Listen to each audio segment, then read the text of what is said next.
આપનું સ્વાગત છે.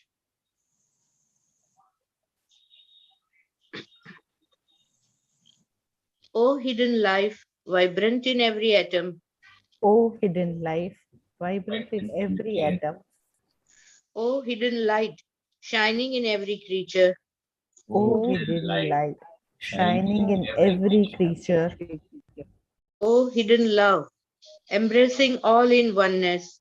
O hidden love, embracing all in oneness.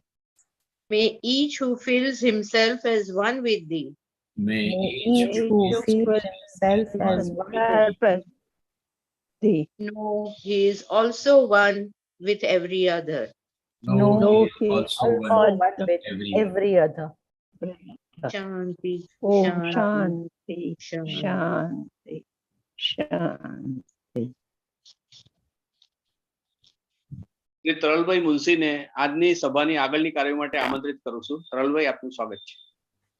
नमस्कार, धन्यवाद अतुल भाई और प्रदीप जी, मंजूषा जी और किरण जी, आप सबका स्वागत है. आप आज के वक्ता हैं. ईश्वर जी बहुत बहुत धन्यवाद. आपकी वजह से ही हमारा त्रिवेणी मीट हर वक्त शुरू होता है.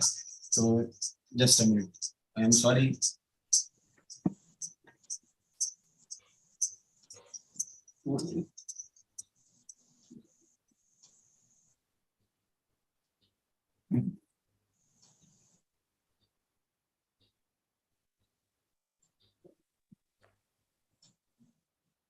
हाँ जी, सॉरी फॉर द डिस्टर्बेंस. तो प्रदीप जी का तुरंत परिचय देते हुए हम शुरू करते हैं. प्रदीप भाई मास्टर्स हैं बायोटेक्नोलॉजी में और उन्होंने जो वे बिजनेस मैनेजर की तरह एक ऑर्गेनिक प्रोडक्ट कंपनी में काम करते हैं और साथ में ही प्रोफेशनल कंसल्टेंट है हाइड्रोपोनिक्स के. और वे उस परिवार से हैं जहाँ 3 पीढ़ियों से थियोसॉफी उनके परिवार में विराजती है और इसीलिए बचपन से ही वो थियोसॉफी में पले बड़े हैं. वो एक एक्टिव मेंबर जिसको बोलते हैं, वो उन्होंने 2002 में सक्रिय रूप से थियोसॉफी को पढ़ना और प्रसारित करना शुरू किया और वे अभी यंग जो हमारा थियोसॉफिकल एसोसिएशन है उसके बहुत सक्रिय मेंबर हैं और कर्नाटका में थियोसॉफी की लॉज है, वहाँ से वो संबंधित करते हैं. आइए, आपका बहुत बहुत स्वागत है. प्रदीप जी, इंग्लिश में अपना आज का विषय स्केच ऑफ थियोसॉफी पर आप शुरू कीजिए. धन्यवाद. Thank you. Thank you so much, Taral ji, for your warm introduction. My hearty good wishes to the Marathi Theosophical Federation and all the members who have joined today for this online meeting. I hope my voice is clear and Yes, sir, loud and clear. So today I'm going to share with you Dr. Annie Besant's a lecture which she gave in the year 1911 in HINDHEAD in Surrey. This lecture she gave for a group of members, probably for some new members who don't know what is Theosophy is. So therefore, she gave the topic of this lecture as a sketch of Theosophy. So this is just a sketch of Theosophy. She briefly introduces Theosophy to a group of people so that they can develop interest by themselves by reading books and then go deep into any subject, whichever is comfortable for them or whichever is suitable for their temperament. So in this lecture, Dr. Besant gives a very brief introduction of Theosophy, and then she herself says, when you ask something, what is Theosophy? People usually have a very vague idea of what is Theosophy. Not everyone have clear-cut ideas of what is Theosophy in the beginning, probably in the beginning. So she intends to give a brief introduction, a sketch, or a division of all the subjects or all the teachings of Theosophy to new members so that they get an introduction, they get a feel of what is Theosophy, and then they can select whichever they want to go deep into. So she says that this afternoon, I mean, when the lecture was delivered, I will try to give you certain definite points so that you might at your leisure if you wish, take those as fixed points around which you may study. Then following a broad line of study that attracts you most by your own temperament. So she said, I'll give you some points, very brief points about what is Theosophy. And then at your leisure, you can study whichever suits to your temperament. It's not necessary that a Theosophist has to learn all the aspects of Theosophy. Not necessary. Some people may like something, some people may like a different teaching, some people may like a different kinds of teaching. So whichever suits to your temperament, you can study and go deep into that. That's what Dr. Besant has herself said. You don't have to be a master of every aspect of Theosophy. That's what she's trying to emphasize in the beginning. Now, how to study the teachings of Theosophy, or how to divide the teachings of Theosophy? Madam Besant has given a wonderful way of dividing the teachings of Theosophy. She says, think about yourself. What do you feel? Who are you? You feel you are a human being, but is that the end? You just feel the entire thing, your body is yourself, or your mind is yourself, or what I'm talking, my feelings, is this me? So who are you? How can you divide yourself into various parts?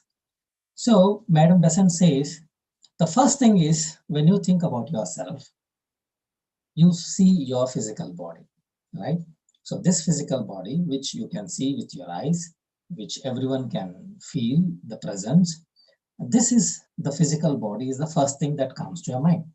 This physical body is the first division when you ask about yourself.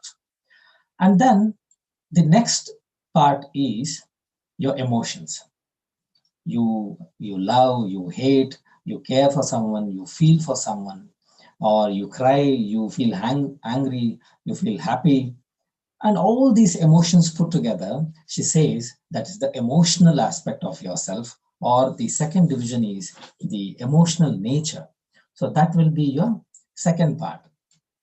And then if you go beyond that emotional part, then what do you find? You find your mind. So where all the thoughts come in. So mind is the third division of yourself. Then if you go beyond mind, then what do you find?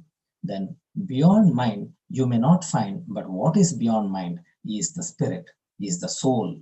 So that will be the ultimate division. So when you say, think about yourself, how can you divide yourself? Then Madam Besant says, you can divide yourself by, one is the physical body, the other thing is the emotional aspect of yourself, the third thing is your mind, and then finally you think about your soul. But however, if you go deep into theosophical teachings, you also find another thing between mind and soul, that is buddhi. But here, Madam Besant is giving these lectures for newcomers probably, for someone who don't know anything about theosophy. So therefore, she has simply divided into only 4 parts. But further, if you go deep, you know that there is buddhi sharir also between mind and soul. But for time being, let us take these 4 divisions: the physical body, the emotional aspect of yourself, the emotional body, and then the mind, and then the spirit. So this is how you divide yourself. So all these put together, you can say as you, or your individual, as an individual person. All these things has to be put together to be called as an individual person, not just your body, or not just your mind, or not just your spirit. Now, using these divisions, Madam Besant is trying to say, what has theosophy to offer at each level? So if you think about your physical body, what comes to your mind is the study of this physical body is nothing but science. So science helps us to study this physical body. It is through science that we have understood this physical body, the structure of the physical body, the development of physical body, the evolution of the physical body. All these things we understood, or we learned by using, or by the help of science. And then when you go to emotional level, at the emotional level, you have various feelings. You love, you care, you hate, you cry, you laugh, and there are many things at the emotional level happening. So there, what is very important that Theosophy offers is morality. So your morals, your values, the philosophy, the values that you follow, the laws that you follow, or the moral values that you have developed in your life, all these things play an important role in the emotional aspect of yourself. After that, you go to the level of mind. At mind, all your thoughts, mind is a place where all your thoughts come in. At that stage, what has Theosophy to offer you is philosophy. So mind always connected with philosophy, with ideas, with various philosophical aspects. So Theosophy at the stage of mind can offer you philosophy. And then at the stage of soul, at the level of soul, what Theosophy has to offer you? Soul is always finds its expression in religion. So it is the religion that the teachings of religion is which is directly connected with the soul of every human body, whichever religion he follows. So therefore, at the level of spirit, Theosophy teaches about religion. Now what religion does Theosophy teach us about? Let us see what Theosophy has to offer with regard to religion first. Theosophy declares that each man has the capacity to see God. And how can each man see God? This is what Theosophy has to offer at the level of spirit or at the level of soul. Because this is what every religion is trying to give. Every religion teaches human being, whichever religion he follows, how to see God, how to feel God, how to reach Him. So Theosophy says or declares that each man has the capacity to see God. And how can he see God? It is only by the knowledge of God. So once you know, once you learn, or once you gain the knowledge of God, only then you can see the God or you can feel the God. It's not by mere speculation or belief. So it should not be a blind belief. Theosophy says that it should not be a blind belief. Just because somebody said, you don't have to believe. Just because somebody is speculating that God is like this, God is like that, and I saw God or I felt God in this way, you don't have to believe it. It is by yourself with your own will and your own effort. You have to gain knowledge about God, and only then you can see God. This is what Theosophy declares. And Theosophy also says, man in his innermost essence is a spiritual being, and hence can see and know the universal spirit. So Theosophy believes that God is nothing but an universal spirit, and man is an individual spirit, which is a part of that universal spirit. So hence, by knowing about the universal spirit, by gaining knowledge about the universal spirit, to which all these individual spirit belong, the individual spirit can definitely become one with the universal spirit, or can know or feel about the universal spirit, which we call as God. And every human has within himself capacities for gaining knowledge of the higher spiritual being. So every human has this capacity, has this apparatus, has this ways or methods that he can cultivate to see the universal or the higher spirit. But only thing is, which is hidden, which everyone may not be aware of it. But once it is aware of it, then every human has this capacity to see the God. This is what Theosophy believes in with regard to religion. Theosophy views human as a spirit dwelling in envelopes of matters. So what Theosophy says is every human is a spirit, is the soul, is the actual human. And it is covered with various layers of matters. So various different matters at different levels, which of different densities or different vibrations are covering these soul or the spirit. And hence a human is a spirit dwelling in envelopes, the covers of various matters. So this view of human as a spirit is the basis of all religions, both present as well as past. So if you take all the present religion or the religions which were in the past, which are no more, the basic teaching of every religion, and every religion accept that human is a soul who is covered with various layers of matters. So this is the basis of every religion, and hence Theosophy teaches the common thing between every religion. Theosophy claims that its teachings are the common truths of all religions of the world.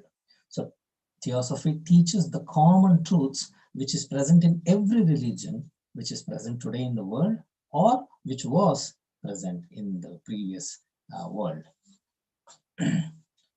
And then going further, Theosophy does not identify itself with any special form of religion. Theosophy doesn't say that Theosophy belongs to any one particular religion, or Theosophy itself is a separate religion. Theosophy never declares that. It advises people always to remain in the religion to which they belong. So Theosophy suggests or advises everyone to remain in their own religion, to whichever religion they belong, to deepen their understanding in it, to learn more about their own religion, to deepen their understanding, to learn first what they have at their home, in their home, or what their parents have given, what their elders have given, to understand their religion first completely, broaden it and spiritualize it. So it is not only to learn about your religion, but you need to broaden your idea. You need to apply it to your daily life, and then spiritualize it. You need to live that, live the life of your own religion every day, and then at the same time recognize the same great spiritual truths that exist in each religion as a standpoint of a student. So what Theosophy says that you don't have to change your religion, you don't have to convert into other religion, or Theosophy itself is not a separate religion. Theosophy suggests every people to be in their own religion, to learn their religion first, to understand the religion, religious aspects first, to apply it to daily life, to spiritualize it, but at the same time recognize the same common truth that exists in other religions, to study other religion, to get an introduction about other religions also, and then to see the common truths, the common teachings, the common aspects, the common vibrations that exist between all the religions. So this is what Theosophy suggests to its members. Theosophy enables to bringing out essential truths of each religion and to link them with truths of other present day as well as great religions of the past. So it is the duty of Theosophy is to bring out all the common truths in every religion, to allow people to follow their religion first, to understand the religion, and at the same time to help them to see the common truth, the common teachings between every religion, and that common truth of every religion which is present today or which was in the past. So that is what Theosophy is about with regard to religion, and this is what Theosophy suggests with regard to religion, that directly implies to the soul of every human being. So at the level of soul, at the level of spirit, Theosophy offers this religious views and these religious teachings, and it suggests or it gives people freedom to follow the religion and then to understand their own religion, to practice their own religion, at the same time get exposed to all other religious truth of every religion so that they can find the common truth, and then they can find that every religion is what is saying the same thing or the same truth. So I will stop here for the first part, and now we will have the translation of this first part, and then I will have the second part after the translations. Thank you, Pradeep ji. Right on time, actually, you just finished. और मंजुषा जी आपका स्वागत है. मंजुषा जी आज हमें इसी चीज़ का मराठी में translation करके बताएंगे. मंजुषा जी का एक संक्षिप्त परिचय दे दूँ कि वे मेंबर हैं श्री कृष्णा लॉज अमरावती की 2002 से. इस वक्त वो एक लेक्चरर के रूप में Shivaji arts and commerce college Amravati में कार्यरत हैं. बहुत ही बहुमुखी और हंसमुख प्रतिभा है. हाल ही में उनसे मुलाकात हुई और वे भी थियोसॉफिकल परिवार से उस तरह से हैं कि वे जिस परिवार में गई हैं वहाँ पर मधुकर वानखेड़े जी जो उनके ससुर हैं वे सीनियर मोस्ट थियोसॉफी मेंबर हैं मराठी फेडरेशन की, और ये भी बहुत सक्रिय हैं और बार बार त्रिवेणी में आती हैं. आइए, आपका स्वागत है मराठी में.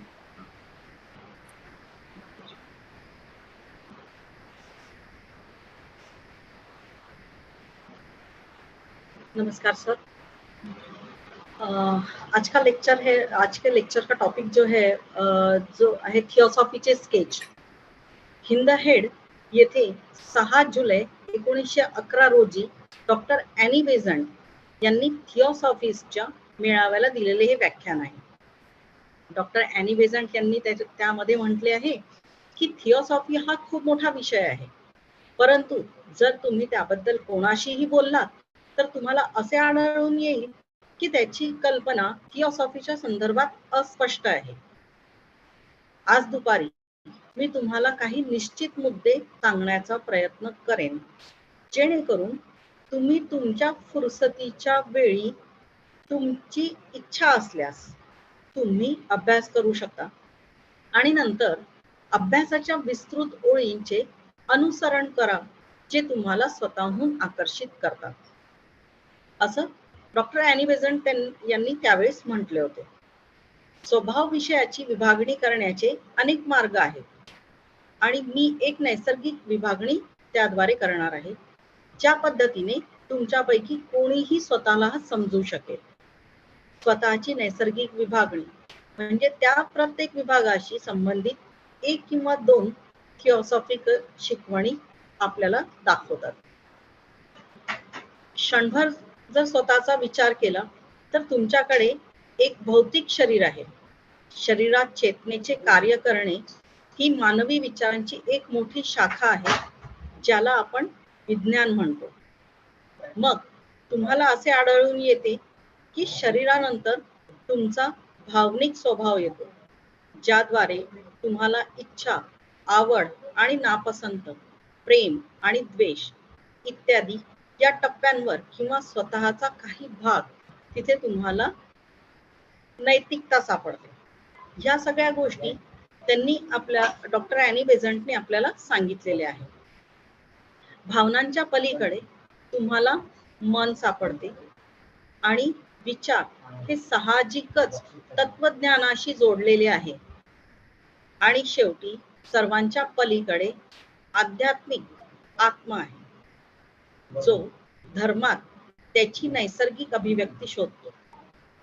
तर स्वतःची, शरीराची, भावनांची, मनाची आणि आत्म्याची बऱ्यापैकी विभागणी आहे, जी प्रत्येक स्तरावर विज्ञान, नैतिकता, तत्वज्ञान आणि धर्म यांच्याशी संबंधित आहे। आता धर्मापासून सुरुवात करून धर्म, तत्वज्ञान, नैतिकता आणि शेवटी विज्ञान या भिन्न कल्पनांबद्दल स्वतःच्या वेगवेगळ्या विभागांमध्ये थिओसॉफी काय म्हणते ते आता आपण बघू। मनुष्य त्याच्या अंतर्मनात एक आध्यात्मिक प्राणी आहे आणि म्हणूनच तो वैश्विक आत्मा पाहू लागला, म्हणजेच देव पाहू लागला आणि ओळखू पण शकतो। उच्च आध्यात्मिक अस्तित्वाचे ज्ञान मिळवण्याची त्याच्यात क्षमता पण आहे। थिओसॉफी मानवाला वस्तूंच्या आवरणात राहणारा आत्मा मानते। आत्मा म्हणून मानवाकडे पाहण्याचा हा दृष्टिकोन सर्व धर्माचा, मग तो वर्तमानमध्ये असो की भूतकाळात असो, दोन्हीचा आधार आहे। थिओसॉफी असा दावा करते की त्याची जी शिकवण आहे ही जगातील सर्व धर्मांची समान सत्य आहे। थिओसॉफी स्वतःला धर्माच्या कोणत्याही विशिष्ट स्वरूपाशी ओळखत नाही, म्हणजे कोणत्याही एका धर्माला धरून चालत नाही। हे लोकांना नेहमी सल्ला देते की ते ज्या धर्माचे आहेत त्या धर्मातच राहावे, त्यांची समज अधिक सखोल करावी, ते व्यापक करावे आणि त्याचे अध्यात्मीकरण करावे आणि त्याच वेळी विद्यार्थ्यांच्या दृष्टिकोन म्हणून प्रत्येक धर्मात अस्तित्वात असलेली 30 महान आध्यात्मिक सत्ये ओळखावी, जी बाकीच्याही धर्मात दिलेली आहे। थिओसॉफी प्रत्येक धर्मातील आवश्यक सत्ये बाहेर आणण्यास आणि त्यांना इतर वर्तमान काळातील तसेच भूतकाळातील महान धर्मांशी जोडण्यास पण सक्षम बनवते।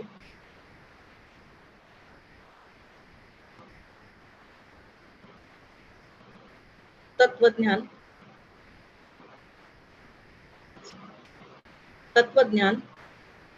दोन महत्वाच्या गोष्टी आहेत ज्या थिओसॉफी तत्वज्ञानाच्या विषयाशी संबंधित आहेत. एक पुनर्जन्माची जी, मंजुषा हाँ, जी, शायद that will be a second यहाँ part. तक हो चुका है. Yes, yes. हाँ, यहाँ तक हो चुका. Thank you. सर आप म्यूट हैं. बहुत बहुत धन्यवाद। और अब मैं किरण जी से स्पॉटलाइट में ले रहा हूँ और उनका एक संक्षिप्त परिचय देना चाहूंगा।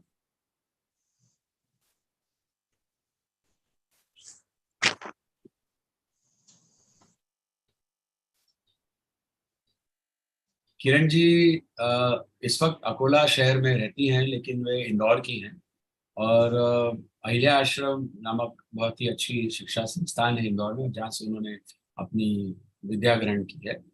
और वे अकोला लॉ से जुड़ी हुई हैं और करीब 8 साल पहले थियोसॉफी में जुड़ी और ब्रह्म विद्या के नाम पर उन्हें एक अच्छा परिवार मिला, जिसमें ब्रह्म विद्या बहुत शुरू से ही विद्यमान थी। थियोसॉफी ने वे कहती हैं कि जीवन को एक नई दिशा दी और उन्हें परिपूर्ण किया और उन्हें लगातार सीखना बहुत अच्छा लगता है। वे कुछ हद तक काफ़ी एक सफल थियोसॉफिस्ट और एक प्रचारक थियोसॉफिस्ट बनना चाहती हैं। उन्हें संगीत का बहुत शौक है, सुनने का और कभी कभी गाने का भी, और कभी कभी वो कविताएं भी लिख लेती है। तो किसी अन्य समय पर हम आपसे कविताएं भी सुनेंगे। और आइए आपकी सुमधुर हिंदी में हमें आप हिंदी में इसका मतलब सारांश समझेंगे। धन्यवाद। नमस्कार, मेरा ये पहला ही टाइम है, अगर कुछ गलती हो तो माफ करिएगा। जी मोस्ट वेलकम, बोलिए। यह 6 जुलाई 1911 को हिंदहेड सर्वे में डॉक्टर बेजेंट द्वारा थियोसॉफिस्टों की एक सभा में दिया गया एक व्याख्यान है। डॉक्टर बेजेंट ने कहा, थियोसॉफी एक बहुत बड़े विषय में है, लेकिन अगर आप किसी से इस बारे में बात करते हैं तो आप पाते हैं कि थियोसॉफी के संबंध में उनके विचार बेहद अस्पष्ट हैं। आज दोपहर मैं आपको कुछ निश्चित बिंदु देने की कोशिश करूंगी ताकि आप अपने अवकाश पर हो सके। यदि आप चाहें तो उन निश्चित बिंदुओं के रूप में ले जिनके आसपास आप अध्ययन कर सकते हैं। फिर अध्ययन की एक बोल्ड लाइन का पालन करें जो आपको आपके स्वभाव से सबसे अधिक आकर्षित करती है। किसी विषय को विभाजित करने के तरीके हैं, कई तरीके हैं। मैं एक प्राकृतिक विभाजन लेने जा रही हूँ। जिस प्रकार तुम में से कोई अपने आप को समझे, आपको उनमें से प्रत्येक विभाग से संबंधित 1 या 2 थियोसॉफिकल शिक्षाओं को दिखाने के लिए एक पल के लिए अपने बारे में सोचें। आपके पास एक भौतिक शरीर है। शरीर में चेतना का कार्य मानव विचार की एक महान शाखा है जिसे हम विज्ञान कहते हैं। तब आप पाते हैं कि शरीर के बाद आपकी भावनात्मक प्रकृति आती है, जिससे आप महसूस करते हैं इच्छा और नापसंद, प्यार और नफरत आदि। इस स्तर पर या खुद के हिस्से में आप नैतिकता पाते हैं। भावनाओं से परे जाकर आप मन को पाते हैं और विचार स्पष्ट रूप से दर्शन से जुड़ा है। और अंत में इन सब से परे आध्यात्मिक आत्मा है जो धर्म में अपनी स्वाभाविक अभिव्यक्ति पाती है। तो आपके शरीर, भावनाओं, मन और आत्मा का काफी विभाजन है जो प्रत्येक स्तर पर विज्ञान, नैतिकता, दर्शन और धर्म से संबंधित है। अब देखते हैं कि धर्म, दर्शन, नैतिकता और फिर अंत में विज्ञान से शुरू होकर अपने विभिन्न विभागों के इन विभिन्न विचारों के बारे में थियोसॉफी का क्या कहना है। धर्म। थियोसॉफी घोषित करता है कि प्रत्येक व्यक्ति में ईश्वर के ज्ञान से केवल अटकलों या विश्वासों से नहीं, ईश्वर को देखने की क्षमता है। मनुष्य अपने अंतरतम सार में एक आध्यात्मिक प्राणी है और इसलिए वह सार्वभौमिक आत्मा ईश्वर को देख और जान सकता है। उसके भीतर उच्च आध्यात्मिक सत्ता का ज्ञान प्राप्त करने की क्षमता है। थियोसॉफी मानव को मामलों के लिफाफे में निवास करने वाली आत्मा के रूप में देखती है। मानव को एक आत्मा के रूप में देखने का यह दृष्टिकोण सभी धर्मों, वर्तमान और अतीत दोनों का सबसे मूल है। थियोसॉफी का दावा है कि इसकी शिक्षाएं दुनिया के सभी धर्मों के सामान्य सत्य हैं। थियोसॉफी धर्म के किसी विशेष रूप से अपनी पहचान नहीं रखता है। यह लोगों को हमेशा उस धर्म में बने रहने की सलाह देता है जिससे वे संबंधित हैं। इसमें अपनी समझ को गहरा करने के लिए, इसे व्यापक बनाने और इसे आध्यात्मिक बनाने के लिए और साथ ही छात्र के दृष्टिकोण के रूप में प्रत्येक धर्म में मौजूद उसी महान आध्यात्मिक सत्य को पहचाने। थियोसॉफी प्रत्येक धर्म के आवश्यक सत्यों को सामने लाने और उन्हें अन्य वर्तमान समय के सत्यों के साथ साथ अतीत के महान धर्मों से जोड़ने में सक्षम बनाता है। प्रथम पार्ट यही समाप्त करती हूँ। बहुत बहुत धन्यवाद आपका, और आपने भी एकदम सटीक समय पर उसे पूर्ण किया। प्रदीप भाई, आपसे निवेदन है कि आप अपना द्वितीय भाग यहाँ से शुरुआत करें। धन्यवाद। Okay. So in the first part, we saw the various divisions of ourselves and what Theosophy has to offer at each level. So now we are seeing what Theosophy has to offer at each level. We already saw at the level of soul that Theosophy offers the teachings about religion or the views about religion, and we have seen how Theosophy suggests everyone to follow their religion and to know about other religions also, and to see the common truths between every religion. That's what Theosophy has to offer. After soul, the next is at the level of mind. So what Theosophy has to offer at the level of mind? At the level of mind, Theosophy offers philosophy, Tattva Gnan, as you call it. Theosophy offers philosophy which appeals to the mind of everybody. And what are the main or very important philosophical teachings that Theosophy offers is, there are two important things that Theosophy deals with the subject of philosophy. One is the doctrine of reincarnation, and the other is the doctrine of karma. So Theosophy teaches the reincarnation or Punarjanma Siddhant, what we call, and then it also teaches the doctrine of karma or the Karma Siddhant, what we call in our languages. Now, why should someone has to study about these two doctrines or these two philosophies, the reincarnation and karma? So Madam Besant says, you may get some common questions in your mind always in your life, right? If you see people around you, you see that someone is so angry, so born as like an evil person, but someone is so peaceful, he is just like a saint, always. And you may wonder, how come two people born in same place, probably in same house, one is like a saint and one is like an evil, or one is so angry and is so scary?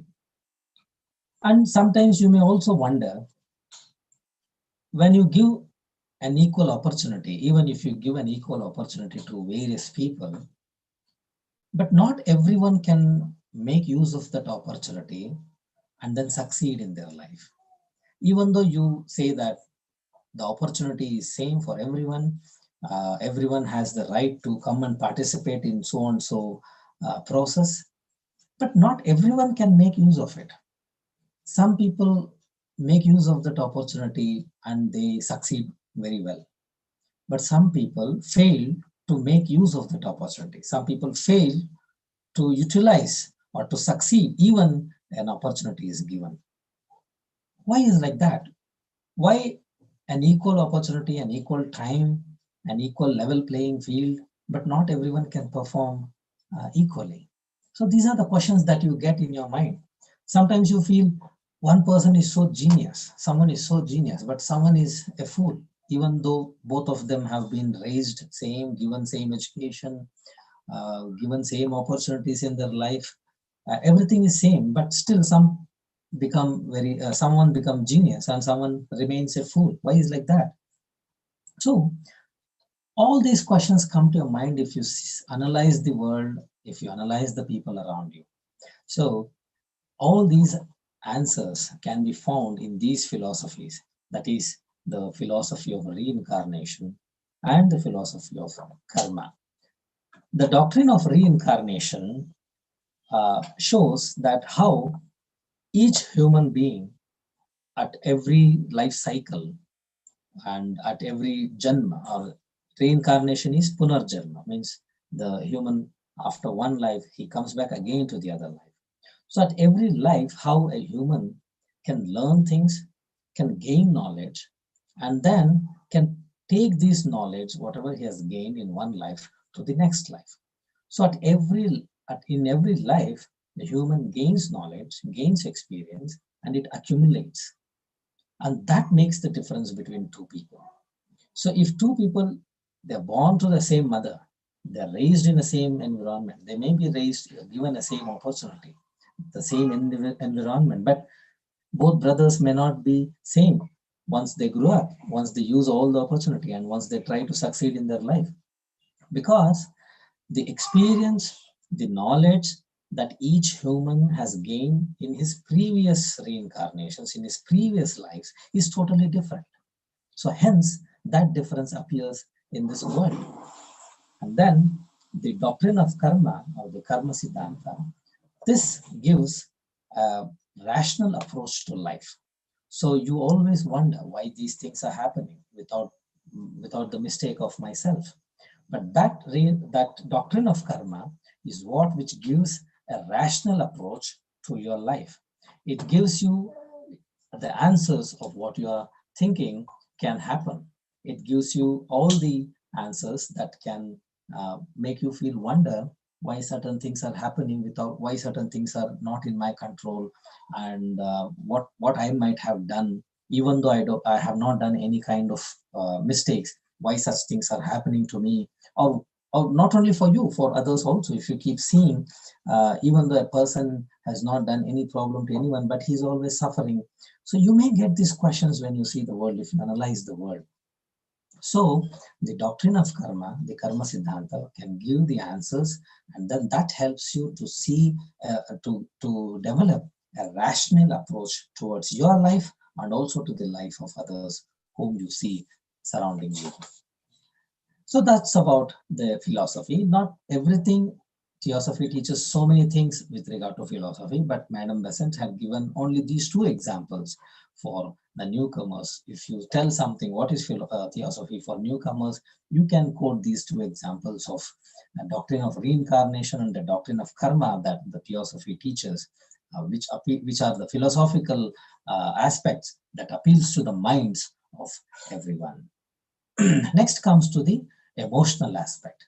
So the emotional aspect of human being, here is where all your feelings, love, hatred, happiness, sadness, sorrows, depressions, excitements, everything comes here. So what Theosophy has to offer at this emotional level is Theosophy offers morality.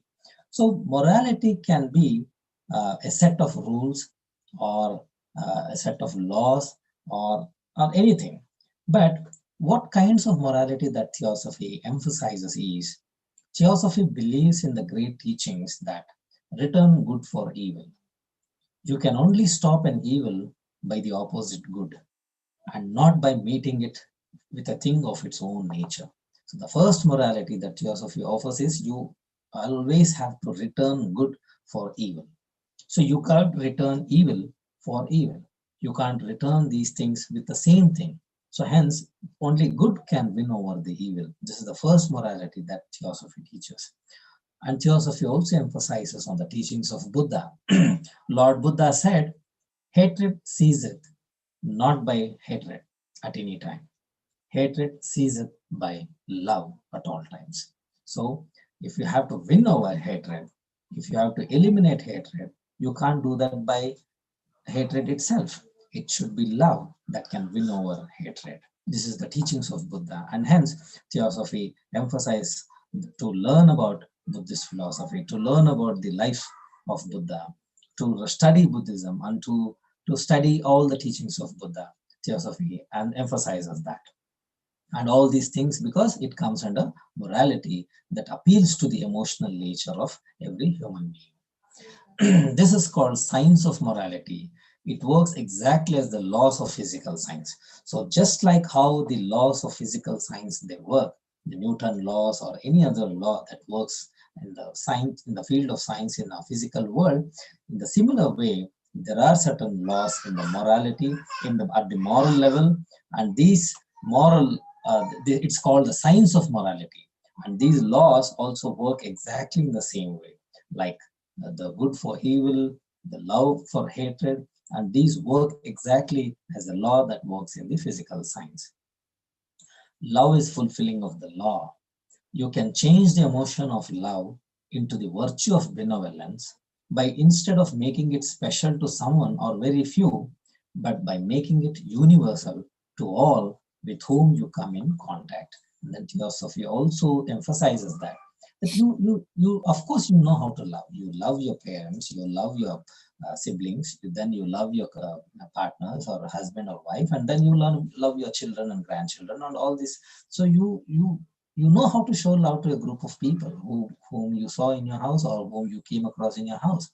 But Theosophy says that it's the same love that you have to universalize. You have to cultivate to show to everyone, to universalize this love. And then that's the final teachings of Theosophy in the field of morality. And then about the physical body.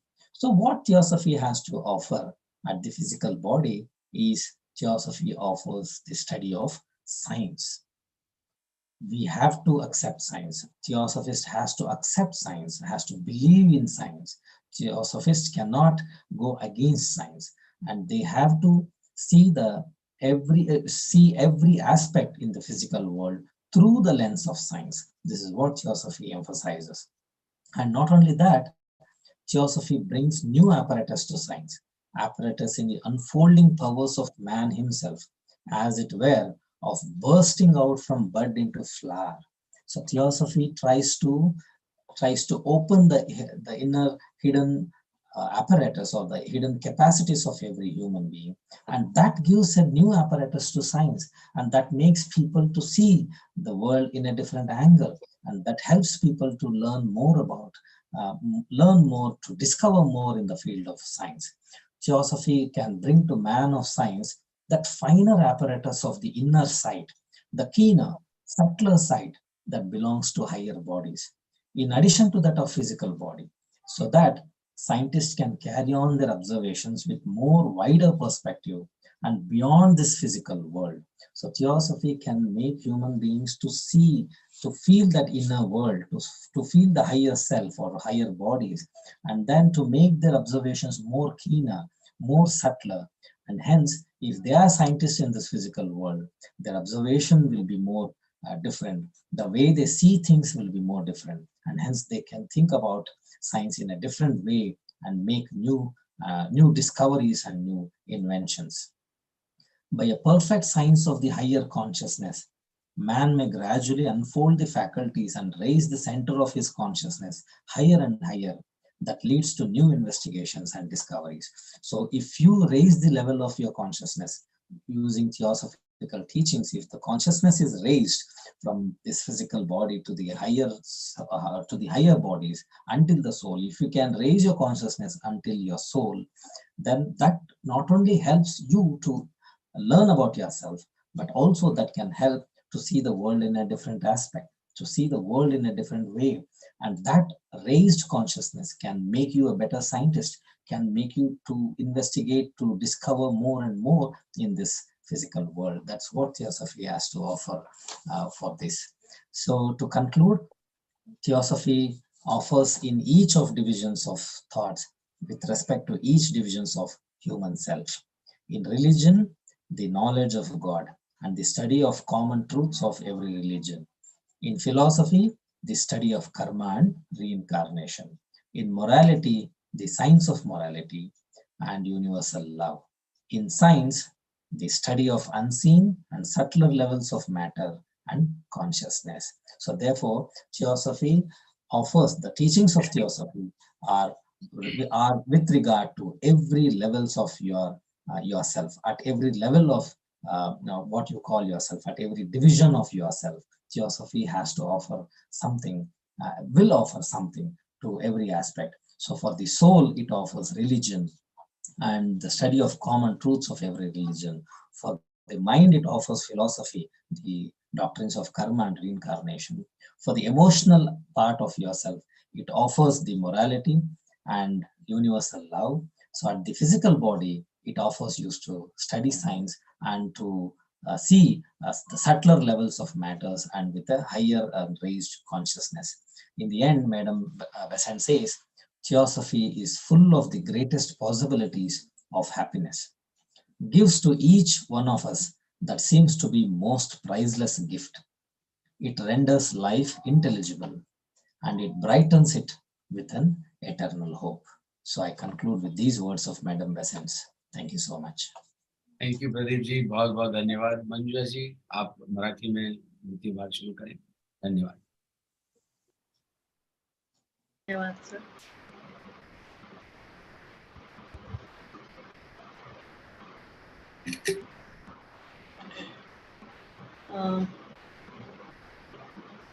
या व्याख्यानाच्या दुसऱ्या भागाला मी आता सुरुवात करते आहे। दुसऱ्या भागामध्ये, पहिल्या भागामध्ये आपण नैतिकता बघितली होती आणि दुसऱ्या भागामध्ये आपण आता तत्वज्ञान बघत आहोत।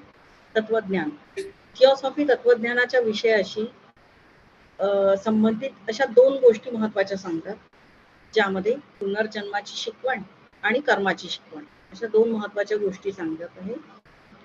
हे दोन सिद्धांत अनेक प्रश्नांची उत्तरे देऊ शकतात, जसे प्रत्येकाला समान संधी दिल्यावर नंतरही काही जण मिळालेल्या संधीचा सदुपयोग कसा करतात, पण काही करू शकत नाही। म्हणजेच एखादा व्यक्ती हुशार असतो तर दुसरा मूर्ख कसा, एक जन्मजात संत असतो आणि दुसरा जन्मजात गुन्हेगार असतो, तो कसा। आणि म्हणून पुढे पुनर्जन्माचा सिद्धांत प्रत्येक मानवाला प्रत्येक जन्मात ज्ञान आणि अनुभव कसा प्राप्त होतो आणि शेवटी उच्च आत्म्याच्या अस्तित्वाची जाणीव कशी होते याच्याशी संबंधित आहे, असं थिओसॉफी मध्ये सांगितलेलं आहे। कर्माचा सिद्धांत कृती आणि प्रतिक्रियेच्या नियमांशी संबंधित आहे, म्हणजे तुम्ही कृती कशी करता आणि त्याच्यावर प्रतिक्रिया कशी आहे। आणि जीवनाकडे तर्कसंगत दृष्टिकोन पण थिओसॉफी किंवा कर्माचा सिद्धांत देतो। त्याच्यानंतर आहे नैतिकता। पहिला आहे रिलिजन म्हणजे धर्म, त्याच्यानंतर तत्वज्ञान आणि त्याच्यानंतर आहे नैतिकता।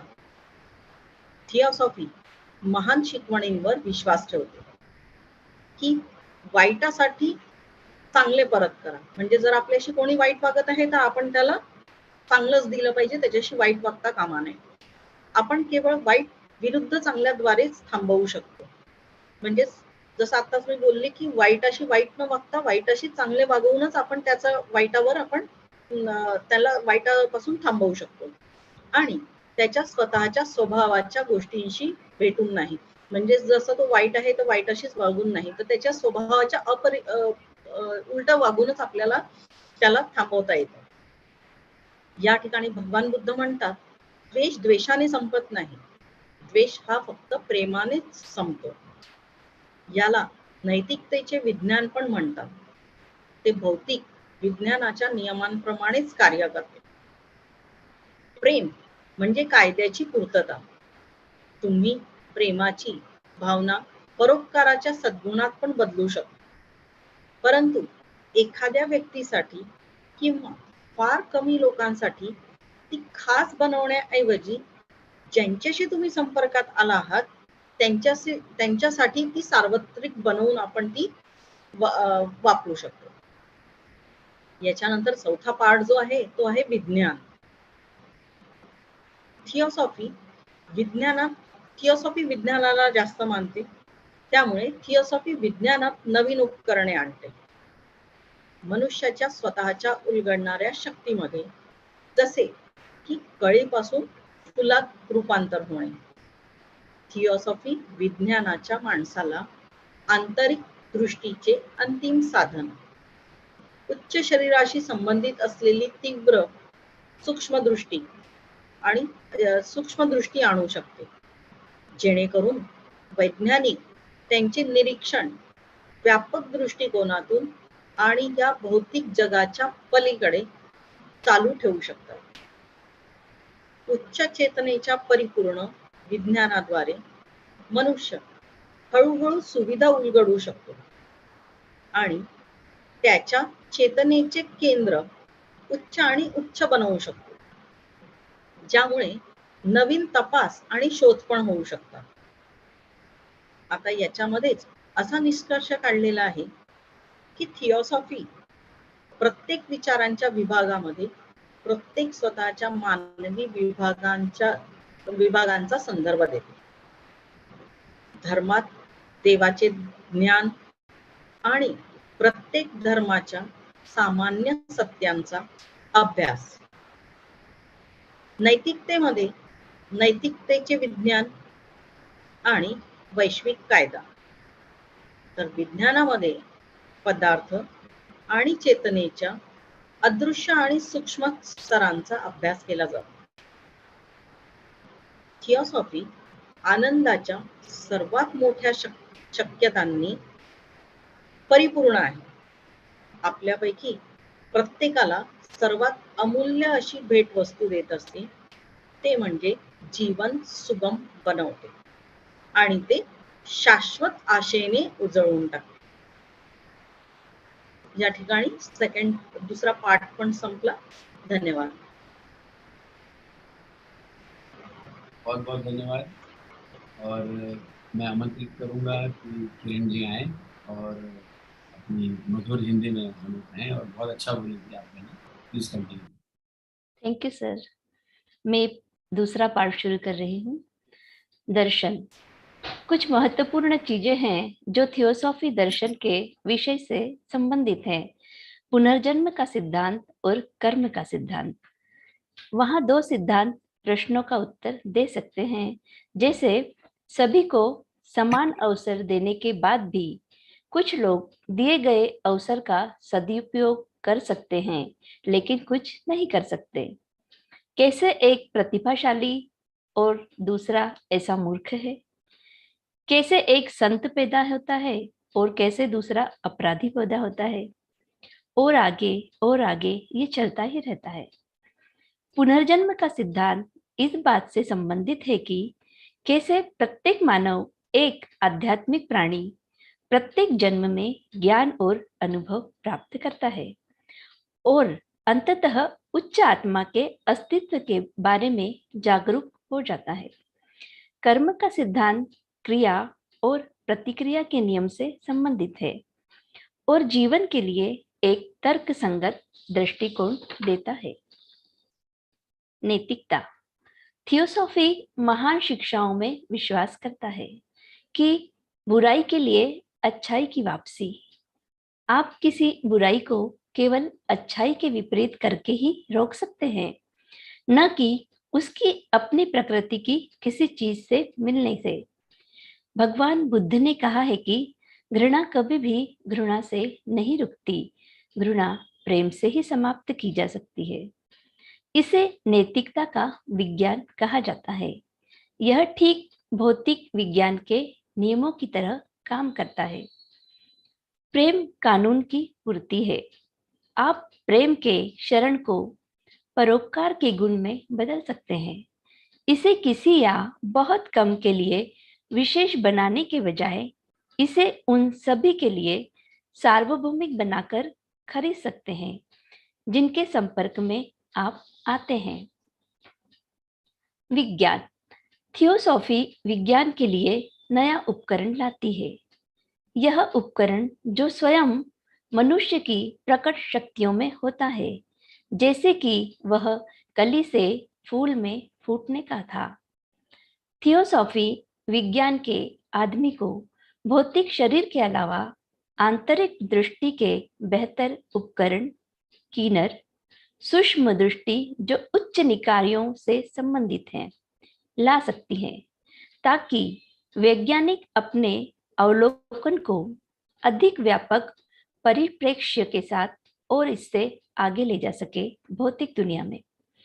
उच्च चेतना के पूर्ण विज्ञान द्वारा मनुष्य धीरे धीरे अपनी क्षमताओं को प्रकट कर सकता है और अपनी चेतना के केंद्र को ऊंचा और ऊंचा उठा सकता है, जिससे नई जांच और खोज हो सकती है। मानव स्वयं के प्रत्येक विभाजन के संबंध में विचारों के प्रत्येक विभाजन में थियोसॉफी प्रदान करता है। धर्म में ईश्वर का ज्ञान और प्रत्येक धर्म के सामान्य सत्य का अध्ययन, दर्शन में कर्म और पुनर्जन्म का अध्ययन, नैतिकता में नैतिकता और सार्वभौमिक प्रेम का विज्ञान, विज्ञान में पदार्थ और चेतना के अदृश्य और सूक्ष्म स्तरों का अध्ययन। थियोसॉफी खुशी की सबसे बड़ी संभावनाओं से भरा है। हम में से हर एक को देता है जो सबसे अमूल्य उपहार लगता है। यह जीवन को समझदार बनाता है और यह इसे एक शाश्वत आशा के साथ उज्जवल करता है। मुझे बोलने का मौका देने के लिए मुंशी सर जी बहुत बहुत धन्यवाद, और आप सबको भी बहुत बहुत धन्यवाद। मैं अपना सेकंड पार्ट यहीं समाप्त करती हूँ। Thank you. एकदम सटीक सही टाइम पर आपने खत्म भी किया और बहुत अच्छे से आपने पहली बार जो प्रयास किया वो बहुत अनोखा और अच्छा रहा। Thank you sir. प्रदीप भाई, आप और कुछ ऐड करना चाहते हो विषय पर, या मंजूषा जी या किरण जी, तो आप कर सकते हैं, वरना जो हमारे पार्टिसिपेंट्स उपस्थित हैं वे भी बोलना चाहें तो प्लीज रेज योर हैंड या अपने को अनम्यूट करें और कहें। हम तीनों ने काफी कह चुके हैं। मैं चाहता हूं कि जो पार्टिसिपेंट्स है वो बात करें या सही जी जी जी कमेंट करें या सजेशन दीजिए, कुछ भी। हाँ बिल्कुल। जी। तो एज यूजुअल चंद्रकांत शिंदे जी तो हैं ही, तो वे तो कहेंगे ही। हर्षवर्धन सेठ जी हैं, इसके अलावा अशोक लोखंडे जी हैं, सुषमा जी हैं, काफी लोग हैं जो कुछ भी कहना चाहें विषय के बारे में।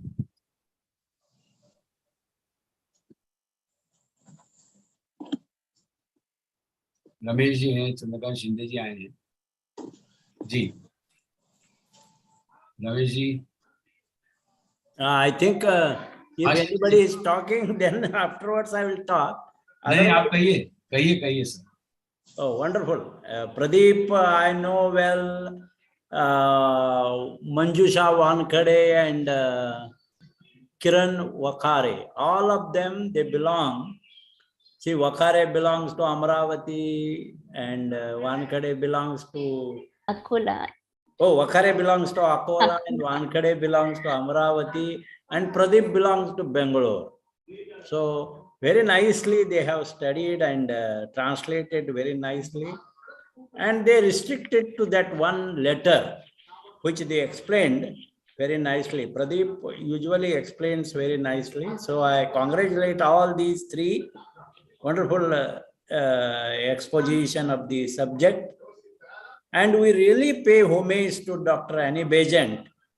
20th September today is her it is her death anniversary.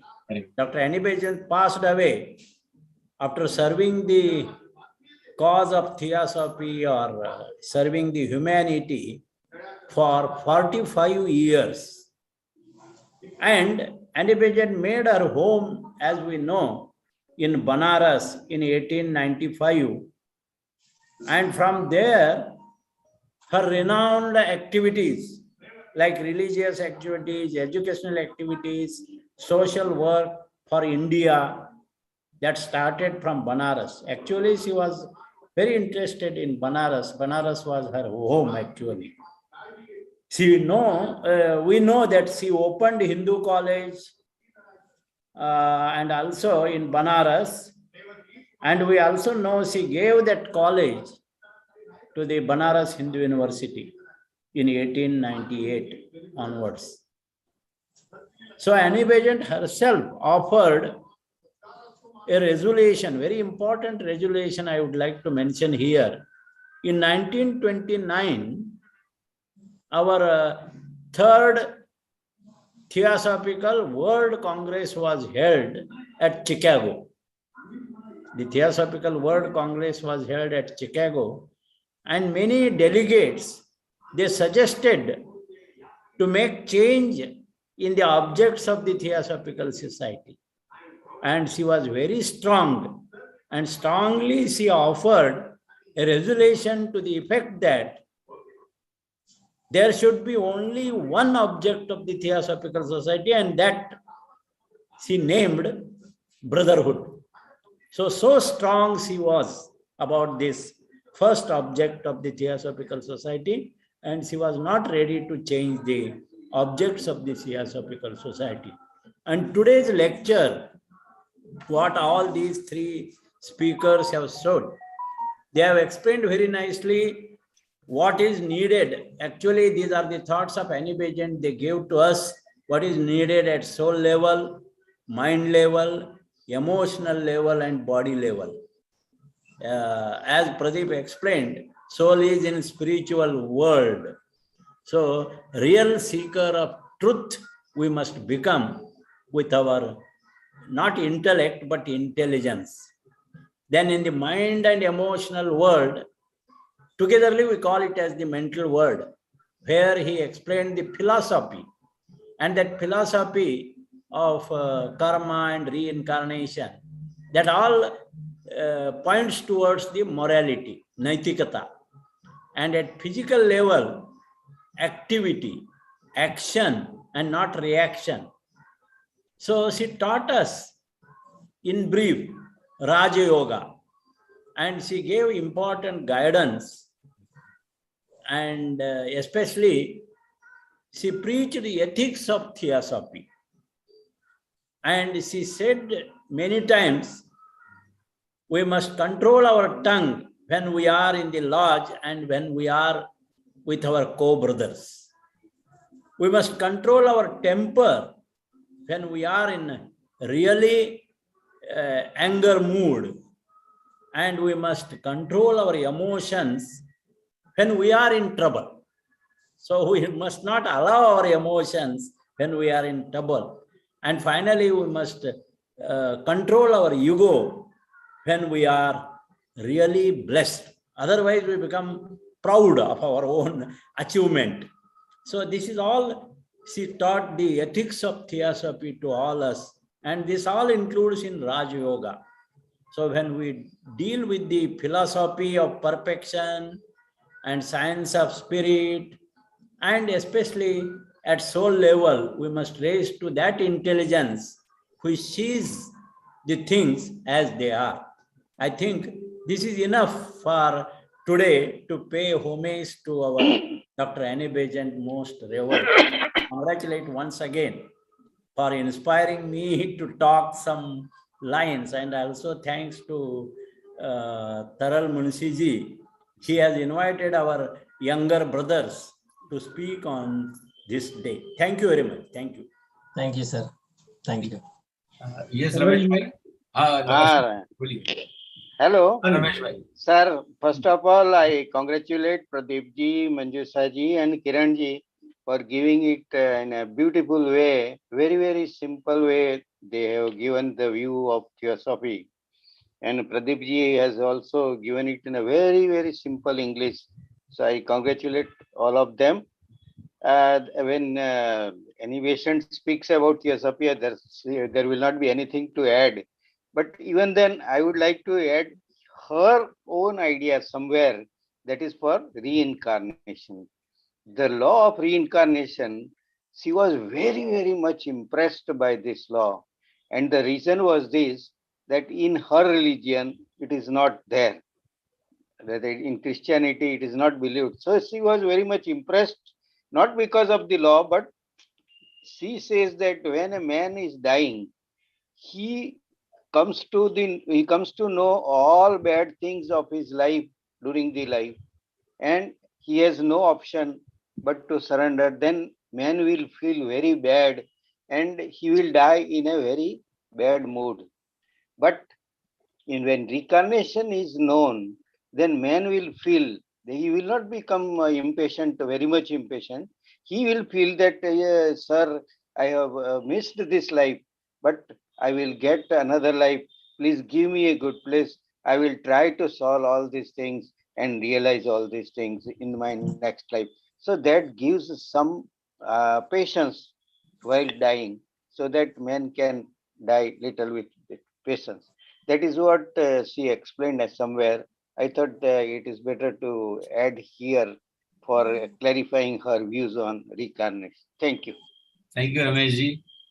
जी अशोक जी, आप ने शुरू किया था कुछ कहना। हेलो या प्रदीप जी ने आज एनी बेसेंट जी का पुण्य दिवस है, पुण्य स्मरण दिवस है। इसके ऊपर जो बेसिक आइडियाज है थियोसॉफिकल सोसाइटी की, वो उसको बहुत अच्छे ढंग से उन्होंने यहाँ पर रखा है। और जो थियोसॉफी के बारे में नहीं जानता, ऐसे लोगों के लिए उनका जो लेक्चर है या उनके जो विचार है वो बहुत ही यूजफुल है, क्योंकि बहुत लोगों को ये पता ही नहीं कि हमारे अलावा कोई और एक वर्ल्ड है, उसमें भौतिक जगत और एस्ट्रल वर्ल्ड है, मेंटल वर्ल्ड है, और इस वर्ल्ड का जो कोऑर्डिनेशन है, सिंक्रोनाइजेशन है, इसको न साधने के कारण मनुष्य और अनेक समस्याओं से गुजरता है, दुखी होता है, पीड़ित होता है। तो basic knowledge of theosophical society उन्होंने बहुत अच्छी तरह से पेश किया है। और ये लेक्चर्स अगर जो ले में आने हैं या नॉन थियोसॉफिस्ट है, इन लोगों के लिए बड़ा आकर्षक होगा। और जो भी उन्होंने कंटेंट दिए हैं, आज एनी बेसेंट जी ने जो कार्य किया अपने जीवन काल में इसको प्रचारित करने का, उसका एक छोटा सा रूप उन्होंने प्रसाद यहाँ पर दिया है। और जो ट्रांसलेटर है मंजूषा जी और किरण जी, इन दोनों ने उनके लेक्चर को पूरा न्याय दिया। मैं तीनों का अभिनंदन करता हूँ। और मुंशी जी, आप जो औचित्य साधते हो समय, तो वो भी काबिल तारीफ है, इसके लिए आपका भी मैं अभिनंदन करता हूँ। Thank you very much. धन्यवाद अशोक जी। नमस्कार तरल जी, मैं कुछ कह सकती हूँ? हाँ बिल्कुल सुषमा श्रीवास्तव। बिल्कुल। हाँ, सबको नमस्कार। और प्रदीप जी, मंजूषा जी, किरण जी को उनकी प्रस्तुति के लिए बहुत बहुत बधाई। मैं हाँ, ये जो हम लोगों के थियोसॉफिकल सोसाइटी का सेकंड ऑब्जेक्ट है, study of comparative religion, philosophy and science, इसी में आज के लेक्चर की बात तीनों आ जाती है। रिलीजन जो सोल से रिलेटेड है, फिलॉसफी जो मेंटल बॉडी से रिलेटेड है, और साइंस जो हमारी फिजिकल बॉडी से रिलेटेड है। तो यदि ये सेकंड ऑब्जेक्ट जो हमारा है, तुलनात्मक धर्म दर्शन और विज्ञान, तो इसका अध्ययन जो है वो सबसे पहले टाइटलर ने शुरू किया था, और फिर उसके बाद मैक्स मूलर, और उसके बाद ये थियोसॉफिकल सोसाइटी ने इसके अध्ययन को आगे बढ़ाया। वास्तव में ये टसल तब शुरू हुआ जब इंडो यूरोपियन रिलीजन और सेमेटिक रिलीजन, यानी हिब्रू, क्रिश्चियनिटी, मुस्लिम, ये रिलीजन, और इंडो यूरोपियन में जिसमें ग्रीक, रोमन और इंडियन रिलीजन, जब इसमें संघर्ष शुरू हुआ इनके विचारों में, तो इसमें एक हार्मनी स्थापित करने के लिए तो एनी बेसेंट है, उन्होंने एक किताब लिखी, 7 great religion of the world. और उसमें वो लिखती हैं कि धर्म के प्रिसेप्टर अलग हो सकते हैं, धर्म के रिचुअलिस्टिक एस्पेक्ट्स अलग हो सकते हैं, धर्म के फिलॉसफी अलग हो सकती है पर्टिकुलर टाइम एंड स्पेस के अकॉर्डिंग, नीड के अकॉर्डिंग, लेकिन जो धर्म का मिस्टिकल एस्पेक्ट है, जो उसका ऑकल्टिज्म है, वो सभी धर्मों में एक है। ये बात उन्होंने इस पुस्तक में कही। तो हमको ये जो तुलनात्मक धर्म है, विज्ञान है और दर्शन है, इसको बहुत अच्छे से इसका अध्ययन करना चाहिए, बिना पूर्वाग्रह, बिना बायस हुए, बिना प्रेजुडिस हुए। और एक और बात है कि ये ऑब्जेक्ट ये नहीं है कि कंपैरिजन इन रिलीजन, यानी धर्मों में कंपैरिजन इन रिलीजन नहीं है, कंपैरेटिव रिलीजन। तो जो भी उसकी विशेषताएं हैं, जो भी उसके फीचर्स हैं, जो भी उसके कैरेक्टरिस्टिक्स हैं, उनको आपको देखना है। उसमें आपको अच्छा या बुरा नहीं देखना है। और जब हम इस दृष्टि से देखेंगे तब वास्तव में जो थियोसॉफी का जो सेकंड ऑब्जेक्ट है उसको हम फुलफिल करेंगे। और ये सेकंड और थर्ड ऑब्जेक्ट फर्स्ट ऑब्जेक्ट को अचीव करने का माध्यम है। और जो लव के संबंध में मुझे गांधी जी की एक बात याद आती है कि गांधी जी कहते हैं कि law of love works just like the law of gravitation work whether we know or not. तो लव जो है, लव जो वर्च्यू है अबव ऑल है। और हमारे थियोसॉफी में भी ये कहा गया है कि जब हम फिजिकल बॉडी को प्योरीफाई कर देते हैं तो हमारी सोल जो है हम उसको हम अचीव कर लेते हैं। जब हमारी इमोशनल को, तो हमारा बुद्धिक लेवल जो है वो प्यूरिफाई हो जाता है, हम बुद्धिक लेवल पे पहुंच जाते हैं और लोअर मेंटल से हम हायर मेंटल पे पहुंच जाते हैं। तो ये आज की जो व्याख्या थी जो प्रदीप जी ने प्रस्तुत की, उसी से ये विचार मेरे मन में उठे जिसको मैंने आप लोगों के समक्ष शेयर किया। बहुत बहुत धन्यवाद। जो विचार आए तो ऐसे सोचने का मौका मिलता है। और कहा भी गया है कि theosophy is not a religion but it is a religion पर से। और ये बात तो मैंने शिंदे साहब से ही सुनी हमेशा। Theosophical society will be the corner stone और foundation of future religion of humanity. Shinde साहब हमेशा इस बात को कहते हैं, आज उन्होंने ये नहीं कहा तो मैं उन्हीं की बात को कोट कर रही हूँ। बहुत बहुत धन्यवाद अवसर देने के लिए और बहुत बहुत धन्यवाद कुछ सीखने के लिए। धन्यवाद तरल जी, प्रदीप जी। जी सुषमा जी, बहुत बहुत धन्यवाद आपका। आपके हमेशा शब्द जो होते हैं बहुत सटीक और विषय पर होते हैं। हर्षवर्धन जी, रंजन जी, और भी कोई कुछ कहना चाहें? तरल जी बोलिए सर। रेड्डी प्रदीप जी को I congratulate him because this is a kind of subject which requires a kind of deep study, and still limiting the particular time also to deliver any kind of lecture during the 36 minutes of time in 2 sessions each, somewhat difficult, and going very deep into the subject is itself very difficult. तो लगता है कि जो भी बातें doctor Anderson के बारे में बताई जाए और थियोसॉफी के संदर्भ से ली जाए तो it requires a kind of very mental approach and a kind of deep study जो आज आपने किया है. So I congratulate Pradeep Reddy and Kiran ji also and Manjusha translating in Marathi and again listening to in Hindi is really a kind of thing which really inspires everyone, because it is the language that is understood very well after listening to the person in English and listening to the person in Hindi, and again with the particular language that is Marathi. So in this way this Triveni program as an excellent thing, and that is what we have to understand. तो तरल जी आपको तो मैं धन्यवाद दे ही रहा हूँ क्योंकि it is the really matter of appreciation, तो बड़ा मजा आता है. Now जो भी बातें हम सोचते हैं समझते हैं और कई लोगों से थियोसॉफी के बारे में जब बताते हैं तो डॉक्टर एनी बेसेंट का नाम आना ही होता है.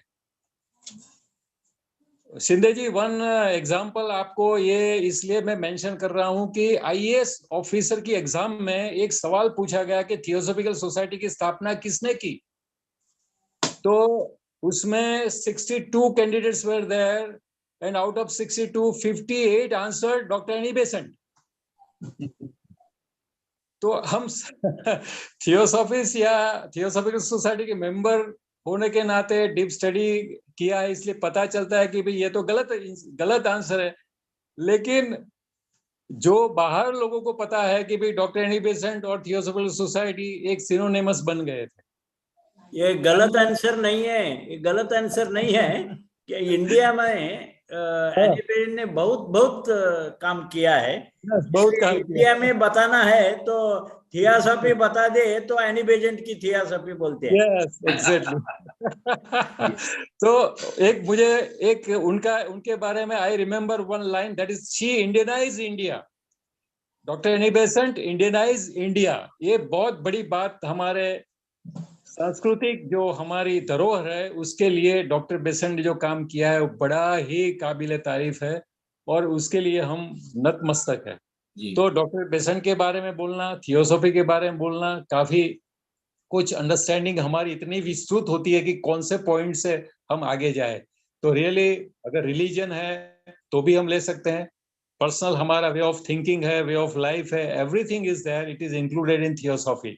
तो मुझे तो बड़ा मतलब कि आपको गर्व के साथ आज के त्रिवेणी प्रोग्राम में जिस तरह से ये जो भी बातें सामने आती है उसके लिए सुनने में बड़ा मजा आता है, उसके बाद चिंतन में भी इतना ही मजा आता है और क्वेश्चन अगर होते हैं तो उसको भी हम उस तरह से ले सकते हैं। धन्यवाद इसलिए मैं कर रहा हूं कि जो भी हमारे नए नए मेंबर्स आ रहे हैं और हमारे थियोसॉफिकल सोसाइटी की लॉजीज अब शुरू हो गई है, ऑनलाइन से अब ऑफलाइन में भी जा रहे हैं, तो इतना मजा आ रहा है कि ऑफलाइन कार्यक्रम तो बड़े ही सेलिब्रेशन जैसे लगते हैं। तो उसी के साथ ही मेरी बात यहाँ पर मैं आपको धन्यवाद देते हुए मेरी बात यहाँ खत्म कर रहा हूँ। Thank you very much. Thank you Harshvardhan ji. और किसी का क्वेश्चन भी नहीं है चैट बॉक्स में, और अन्य कोई वक्ता कुछ कहना चाहते हैं तो कहें, या फिर मैं अतुल भाई से निवेदन करूंगा कि वे समापन की ओर चले। केशवर जी मौजूद नहीं, किसी को भी नहीं कुछ कहना है। जी, आप कुछ कहना चाहती हैं? नहीं, वो भी ठीक है। हाँ जी अतुल भाई। યસ કેશવરબેન આપણને શિવોમ નું ગાન કરાવશે અને ત્યારબાદ આપણે સભાનું સમાપન કરીશું. કેશવરબેન આપનું સ્વાગત છે.